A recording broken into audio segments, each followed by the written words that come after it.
Untuk mulai membeli paket hosting dan domain, silakan Anda masuk ke website www.dwipantarahosting.com. Silakan Anda masuk ke dalam website www.dwipantarahosting.com. Di website www.dwipantarahosting.com ini Anda bisa mendapatkan paket hosting dan domain dengan harga yang terjangkau.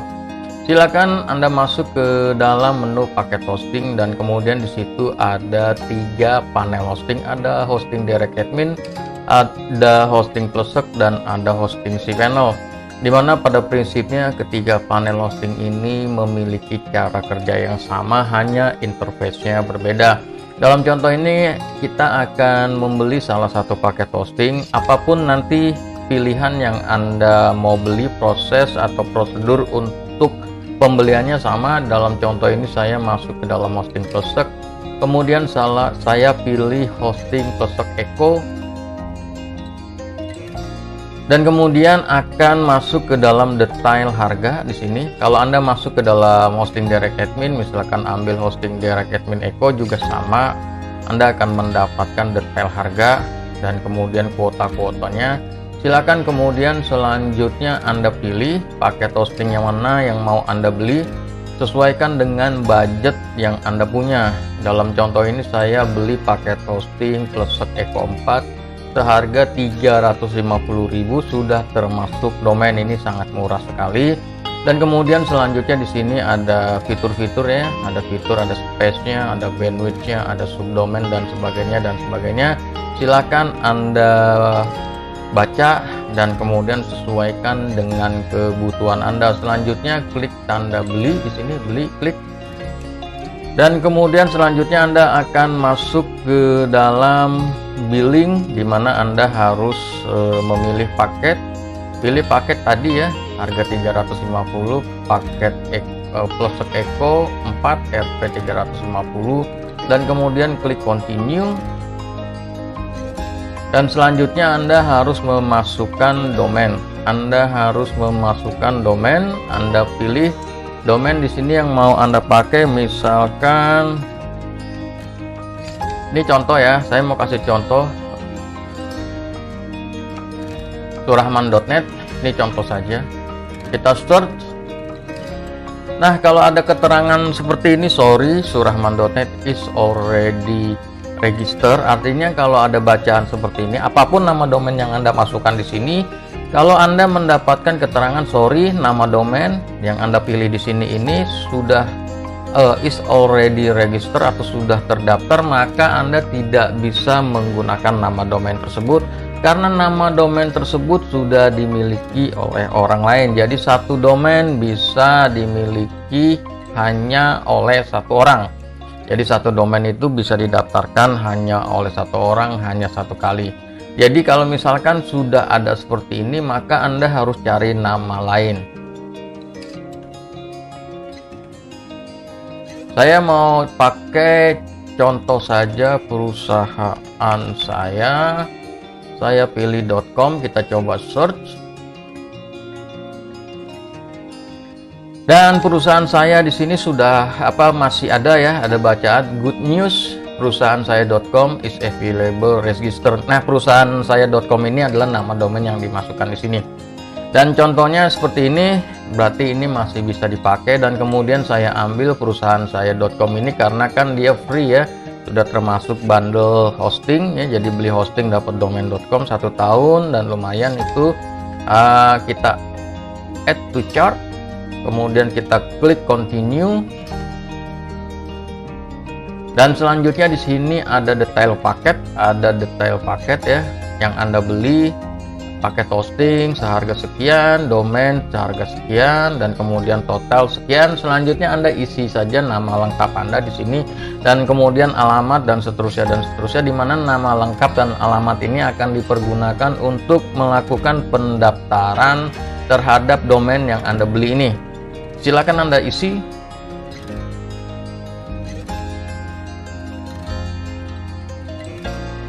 Selanjutnya masukkan password. Pastikan Anda menggunakan password dengan kombinasi yang kuat ya, yaitu ada huruf besarnya dan ada huruf kecilnya, karena kalau tidak nanti proses pendaftaran gagal. Sebagai contoh, saya masukkan password yang tidak kuat 123456789 dan kemudian isi telepon,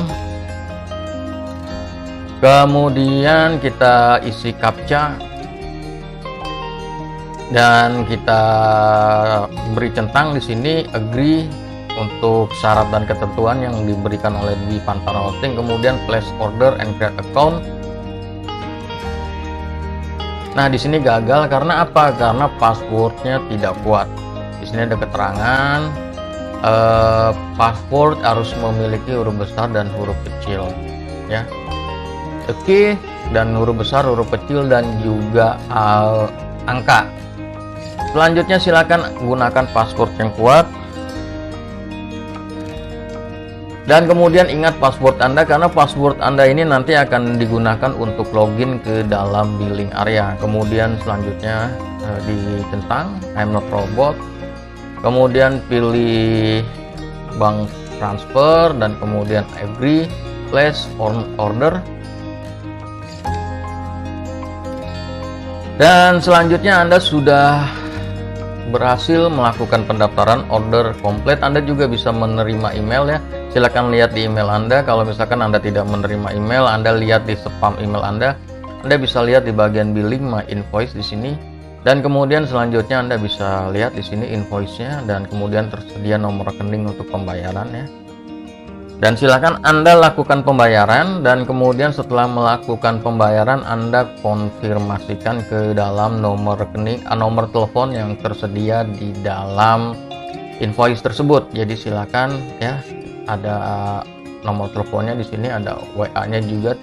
Silakan Anda konfirmasi ke sana atau bisa melalui tiket, ya, masuk ke support dan kemudian submit request, dan kemudian silakan Anda isi di sini untuk konfirmasi. Cantumkan juga ketika melakukan konfirmasi bukti pembayaran agar prosesnya bisa cepat.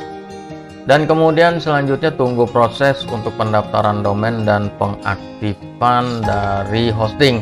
Setelah domain dan hosting aktif, maka Anda akan mendapatkan info login berupa detail masuk ke dalam panel hosting yang Anda beli. Jadi nanti Anda mendapatkan URL cara untuk loginnya, ya, URL untuk login ke dalam panel hosting, user panel hosting, dan password panel hosting, dan juga informasi terkait pendaftaran domain.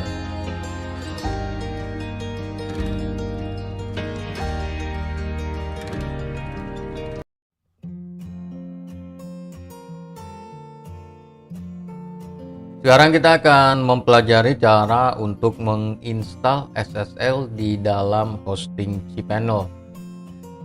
Dimana kalau kita masuk ke dalam website dan kemudian kita menggunakan secure protokol seperti ini, HTTPS, Anda bisa mendapatkan ada bacaan not secure seperti ini, ya. Ini artinya SSL-nya belum aktif. Dan kalau Anda lihat di sini di bagian panelnya di sini, ya, di bagian panel di sini ada domain primer di mana sertifikatnya belum aktif, ya, masih ada tanda seru seperti ini.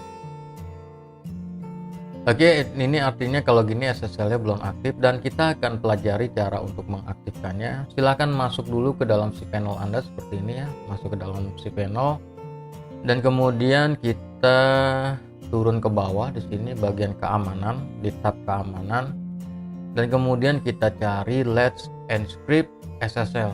Let's Encrypt SSL, klik dan tunggu proses sampai dia terbuka seperti ini. Dan kemudian kita akan mulai melakukan instalasi. Caranya sangat gampang. Di sini kita masuk ke bagian bawah sini, domain kan ada nih domainnya, kemudian alternative name-nya seperti ini. Dan kita masuk ke bagian action di sini. Kita masuk ke bagian action, kita issue. Oke, klik tombol issue. Tunggu proses seperti ini, dan kemudian ini boleh Anda kasih tanda centang di sini. Selanjutnya untuk yang lainnya dibiarkan saja secara default, dan kemudian kita klik issue, klik dan tunggu proses, ya. di mana SSL sedang terinstall dan sedang didaftarkan. Jadi silakan tunggu proses sampai selesai, jangan tutup browser Anda, biarkan dulu prosesnya berjalan dan tunggu sampai selesai. Oke, jika sudah seperti ini kita klik aja go back, kita klik go back dan Anda bisa lihat di sini SSL sudah diinstal nih, sudah diinstal dan sudah diaktifkan. Expire-nya di sini ada informasi expire-nya dan kemudian Anda bisa masuk ke view setting di sini. Di mana di sini kalau Anda mau disable renew maka Anda klik aja di sini. Kalau saya biarin aja seperti itu. Jadi nggak perlu melakukan perubahan apa-apa, klik tetap aja biarkan secara default. Dan sekarang kita masuk ke halaman websitenya, kita coba enter, kita coba refresh, dan kalau misalkan tampilannya belum masih sama seperti sebelumnya seperti ini, maka tunggu beberapa jam kemudian ya, 30 sampai 120 menit atau 2 jaman ya, tunggu aja, nanti coba diakses lagi setengah sampai 2 jam kemudian, coba nanti diakses lagi, karena memang untuk koneksi ini butuh waktu ya, untuk pengaktifan antar DNS ini butuh waktu. Jadi tunggu aja, nanti SSL Anda akan aktif. Dan berikut ini adalah tampilan SSL dari sebuah domain yang sudah aktif, di mana kita bisa lihat di sini ada icon gembok, dan kemudian kalau kita akses dengan protokol HTTPS sudah tidak ada error, di mana tentu saja ini masih index off, artinya karena belum ada file yang diupload ke dalam cPanel. Namun kemudian di sini SSL sudah aktif dan bisa digunakan untuk kebutuhan pembuatan website selanjutnya.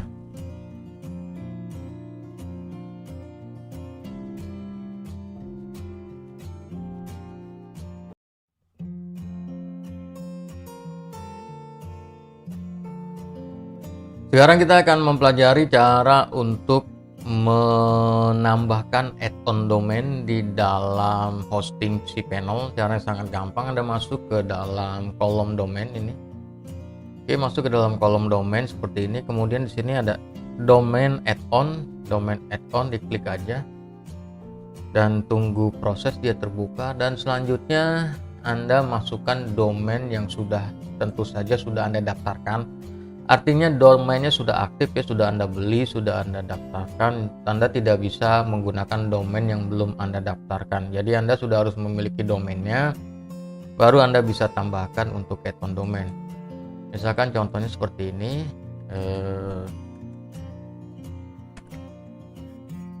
Ini domainnya, contoh saja domainnya c-4webdesign.us. Kemudian yang lainnya sih Anda tidak perlu lakukan apa-apa ya, cukup biarkan aja seperti ini.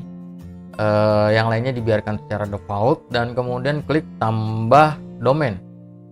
Klik tambah domain dan tunggu proses sampai selesai. Nah, di sini ada bacaan domain add-on sudah berhasil dibuat, dan langkah selanjutnya tinggal Anda masuk ke dalam domain manager milik Anda tersebut, dan di dalam domain manager tersebut Anda setup name server domain Anda dan arahkan ke hosting yang Anda punya ini. Jadi gunakan name server hosting Anda untuk kebutuhan itu dan tunggu 1x24 jam untuk resolve DNS-nya.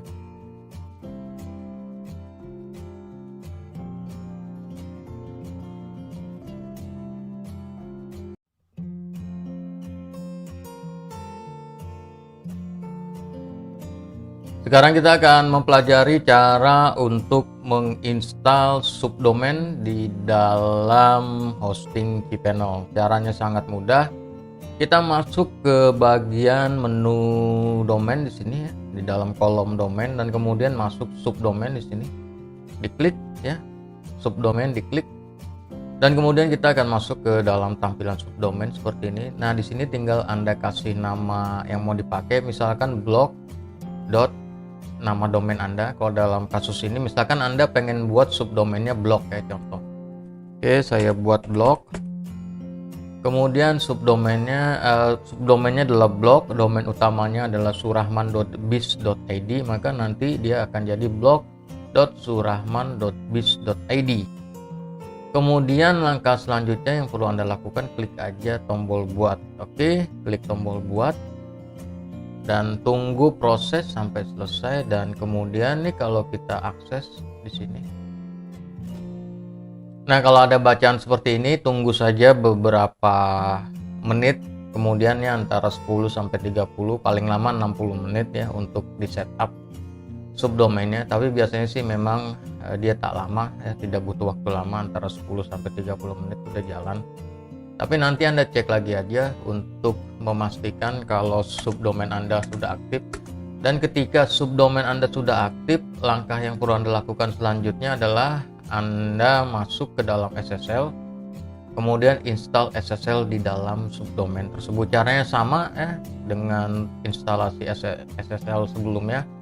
Cuman yang harus Anda issue adalah, kalau sebelumnya kan Anda issue nama domain utama, nah sekarang kalau yang perlu Anda issue adalah subdomainnya. Oke, klik aja nanti di issue sini, cuman tunggu sampai subdomainnya aktif dulu ya. Oke, kita lihat subdomainnya ini udah aktif loh. Ini kalau begini biasanya cacenya perlu dihapus ya, cacenya perlu dihapus. Kita masuk ke dalam sini dulu.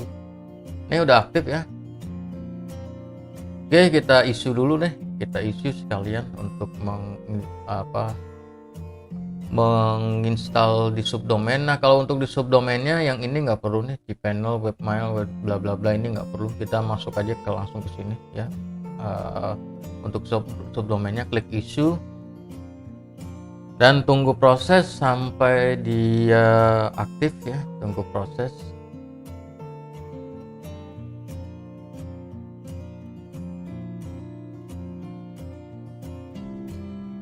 Oke, selanjutnya kita klik aja go back. Kita klik aja go back dan kita akan lihat di sini nih, ada nih. Oke, kita coba akses. Coba kita pakai HTTPS.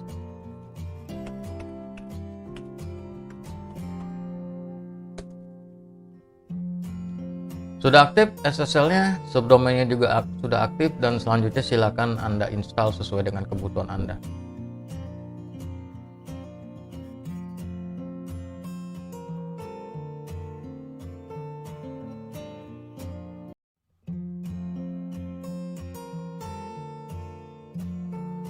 Selanjutnya kita akan mempelajari cara untuk membuat email di dalam hosting cPanel. Tentu saja email dengan menggunakan nama domain sendiri. Dalam contoh ini nama domainnya adalah surahman.biz.id. Oke, untuk membuat emailnya sangat gampang. Anda masuk ke dalam kolom email. Di sini ada kolom email dan kemudian Anda masuk ke account email. Klik account email dan tunggu proses sampai dia terbuka seperti ini. Dan kemudian untuk mulai membuatnya Anda masuk ke sini nih, yang plus buat di sini, klik. Dan kemudian Anda tinggal tambahkan nama akun yang mau Anda buat. Dalam contoh ini nanti nama akunnya misalkan info@surahman.biz.id atau sales@surahman.biz.id atau marketing@surahman.biz.id atau office@surahman.biz.id atau lain sebagainya. Tentu saja nanti nama surahman.biz.id ini mengikuti nama domain Anda. Dalam contoh ini saya akan buat akun info ya. Jadi nanti info@surahman.biz.id. Selanjutnya di sini masukkan password. Anda bisa buat password di sini ya, kemudian disembunyikan ya. Atau Anda bisa pasang password Anda sendiri.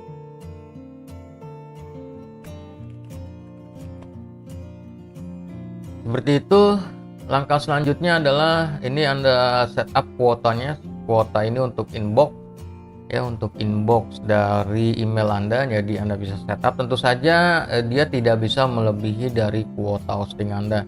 Jadi misalkan kuota hosting Anda 1 GB, maka Anda bisa setup mungkin sekitar 500 mega untuk inbox email dan 500 mega lagi untuk website. Kalau misalkan Anda mau bikin beberapa akun email ya nanti dibagi-bagi aja. Kemudian jika sudah, langkah selanjutnya adalah klik buat.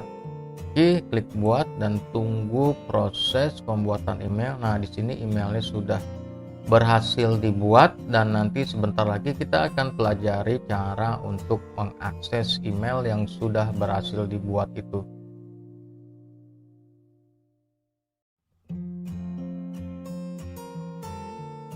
Selanjutnya kita akan mempelajari cara untuk mengakses inbox email dengan menggunakan webmail. Silahkan Anda ketikkan di dalam browser Anda webmail. Nama domain Anda. Oke, dalam contoh ini nama domainnya adalah surahman.biz.id, maka kita ketikkan di browser webmail.surahman.biz.id. Kalau nanti silakan disesuaikan dengan nama domain Anda, kemudian di enter. Dan Anda akan melihat tampilannya seperti ini. Kemudian Anda masukkan tadi nama email ya. Nama emailnya yang tadi dibuat adalah info@surahman.biz.id. Kemudian masukkan passwordnya. Passwordnya tadi sesuai yang Anda masukkannya ketika Anda membuat akun email, kemudian login. Dan tunggu proses, ada keterangan seperti ini dan kemudian akan ada informasi seperti ini. Anda klik aja di sini round cook, klik dan kemudian Anda akan masuk ke dalam inbox webmail seperti ini contohnya. Oke. Di sini ada konfigurasi untuk kebutuhan penyetingan ya, di sini untuk penyetingan SMTP, IMAP dan port-port lainnya ya. Kemudian kalau mau nulis ya gampang banget, di sini masuk compose sama kayak bikin email pada umumnya ya. Klik aja compose di situ, kemudian masukkan alamat tujuan.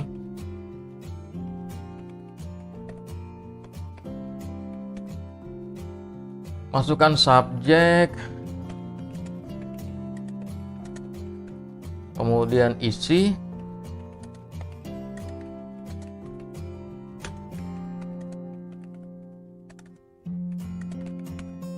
Kemudian kalau mau bikin attachment atau lampiran Anda upload nanti di sini ya, filenya upload di sini. Dan kemudian jika sudah klik aja di sini send, tapi kalau mau nambah CC Anda klik di sini. Nah, nanti masuk CC-nya tinggal Anda tambahkan. Kemudian klik aja send. Dan tunggu proses, nanti dia terkirim dan Anda bisa lihat di dalam send di sini ya. Nah. Oke. Oke, saya akan lihat dulu ke dalam inbox email saya dan nanti akan saya balas untuk melihat hasilnya bagaimana nanti diterimanya di inbox. Oke, ini dia balasannya sudah masuk dan kita bisa lihat, kita buka. Oke, seperti ini. Tinggal nanti kalau mau dibalas ya klik aja balas, reply di sini ya. Sama intinya kayak Anda bikin email di dalam Gmail atau lain sebagainya, hanya interface-nya aja mengikuti dari roundcook ini. Sementara kalau misalkan sudah selesai, Anda bisa klik logout di sini, klik logout.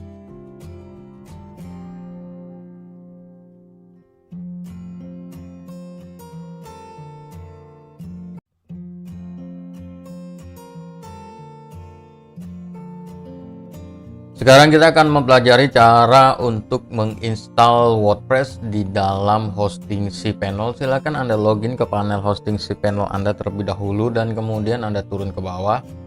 Anda masuk di bagian perangkat lunak di sini. Anda masuk ke bagian perangkat lunak di sini dan kemudian Anda di sini Anda akan cari Softaculous installer. Di sini ada ya Softaculous apps installer di sini. Kemudian diklik aja. Dan kemudian kita akan masuk ke dalam Softaculous seperti ini. Dan untuk menginstal WordPress Anda bisa masuk dari sini atau Anda bisa masuk dari bagian blog sini, kemudian klik WordPress. Oke, dan Anda akan mendapatkan tampilan seperti ini. Dan kemudian tinggal masuk aja ke bagian install di sini. Dan kemudian pilih versi di sini. Saya pakai versi yang terbaru 5.7 dan kemudian pilih choose installation URL. Kita gunakan https www dan kemudian Anda pilih domain Anda dan kemudian indirectory-nya dikosongkan, karena kalau Anda pakai indirectory Anda menginstal di dalam subfolder. Jadi nanti cara ngaksesnya nama domain Anda garis miring subfolder, tapi kalau Anda menginstal di tidak menggunakan directory, berarti Anda menginstal di dalam root. Jadi kalau diklik nanti surahman.biz.id website keluar, atau nama domain Anda websitenya langsung keluar. Oke, sheet name Anda kasih nama perusahaan Anda aja. Pilih deskripsi, isi deskripsi sesuai dengan kebutuhan Anda, dan kemudian enable multiset WPMU dikosongkan, pastikan jangan dicentang. Kemudian masukkan password Anda ya. Di sini saya contoh aja, ini Anda harus gunakan password yang strong ya. Di sini saya contoh aja nih, untuk contoh aja saya pakai 1 2 3 4 5 6 untuk contoh aja. Teman, nanti Anda jangan ambil yang seperti ini. Anda harus gunakan username yang cukup solid, dan kemudian yang terpenting adalah admin passwordnya harus solid ya, harus kuat. Jadi Anda harus gunakan user strong password agar nantinya tidak gampang dihack websitenya. Oke, masukkan alamat email Anda, dan kemudian pilih bahasa, use language. Anda bisa pilih bahasa Indonesia di sini kalau mau, dan kemudian login, limit login attempt, loginizer kita oke, kita centang, basic editor kita centang, dan kemudian untuk advance mode kita turun ke bawah. Ini kita ganti nama DB-nya sesuai dengan kebutuhan aja, pakai karakter-karakter unik gitu ya. Kemudian ini juga kita ganti. Oke, kita ganti pakai karakter-karakter unik ya.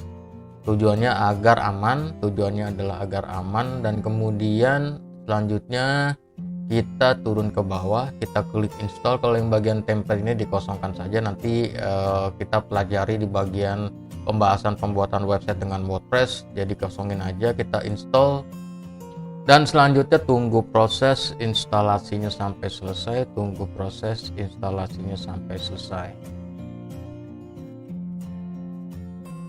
Oke, ini instalasinya sudah selesai. Kita akses websitenya dulu,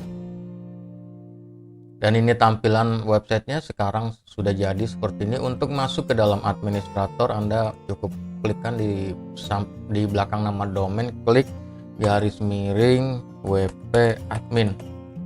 Oke, kemudian di enter, dan kemudian Anda masuk ke dalam login WordPress seperti ini. Anda masukin aja tadi user yang sudah Anda pasang atau sudah Anda masukkan ketika melakukan instalasi, dan kemudian login atau masuk. Dan selanjutnya Anda akan dibawa ke dalam dashboard dari website WordPress. Berikut ini adalah tampilannya.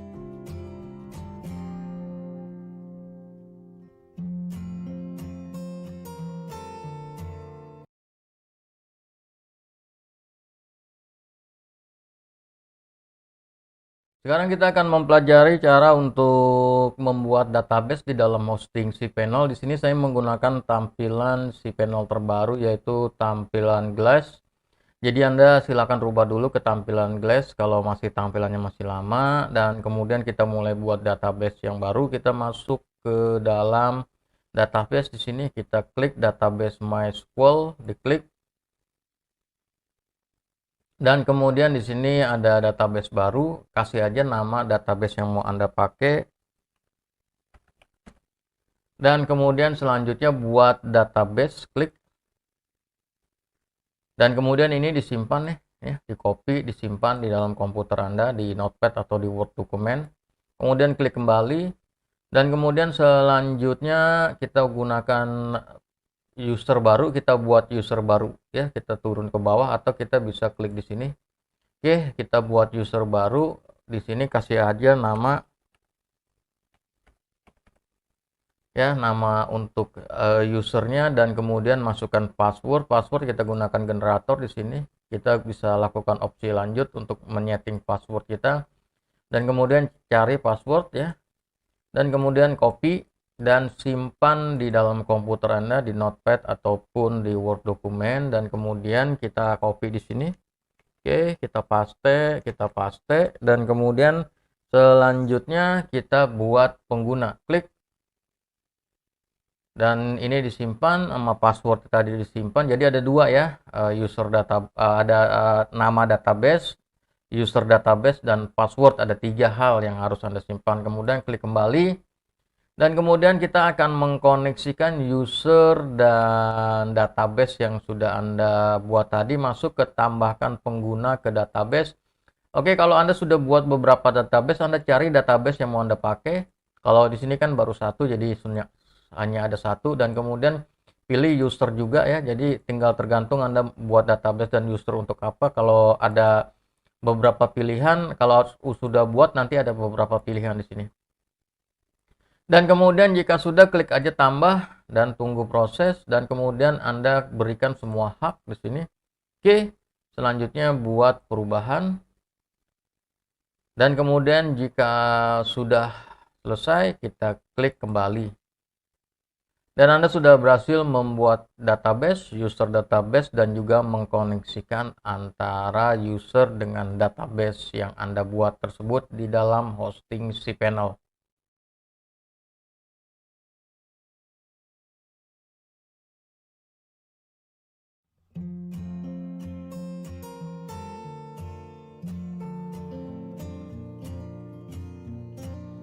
Sekarang kita akan mempelajari cara untuk menginstal Joomla di dalam hosting cPanel. Caranya sangat mudah. Anda masuk dulu ke dalam cPanel hosting Anda seperti ini. Dan kemudian Anda turun ke bawah, Anda masuk ke bagian perangkat lunak. Di sini ada Softaculous ya, Softaculous installer ya, diklik. Softaculous apps installer diklik. Dan kemudian Anda akan masuk ke tampilan seperti ini. Anda bisa masuk ke bagian sini untuk install Joomla, diklik, atau Anda masuk dari portal CMS. Di sini ada Joomla. Oke.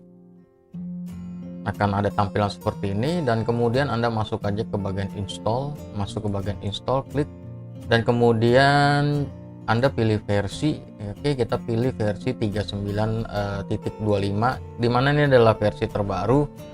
Kemudian choose protokol ya, installation URL, kita pilih yang HTTPS www ini, kemudian pilih nama domain ya, kemudian direktorinya dikosongkan. Karena kalau direktorinya diisi nanti diaksesnya nama domain Anda terus nama direktori. Kalau direktori dikosongkan maka cara mengaksesnya cukup masuk ke dalam nama domain. Oke, kemudian site name itu nama situs, Anda kasih aja pakai nama perusahaan Anda. Dan kemudian deskripsinya juga disesuaikan dengan deskripsi perusahaan Anda. Kemudian install sampel data. Anda kalau misalkan untuk testing Anda bisa install di sini blog English, browser, default, run Joomla dan lain sebagainya. Tapi kalau misalkan untuk kebutuhan pembuatan website langsung ya, jadi bukan untuk testing doang, Anda harus memilih non. Tujuannya agar nanti Anda nggak capek ngapus-ngapusin data yang terinstall. Oke, kemudian masukin user. Silakan diisi user dengan yang karakter unik, paspor juga dengan paspor yang kuat, user strong password. Di sini saya pakai 1 2 3 4 5 6 saja sebagai contoh, tapi jangan contoh ini ya. Anda harus gunakan password yang kuat dan user yang unik agar tujuannya nanti website itu tidak gampang terkena hack. Jadi di online itu kita mulai pertahanannya dari password yang kuat. Kemudian real name, Anda masukkan nama Anda di sini, nama administrator Anda, atau Anda bisa juga masukkan nama toko, nama toko, nama kantor Anda bisa di sini, nama perusahaan Anda bisa.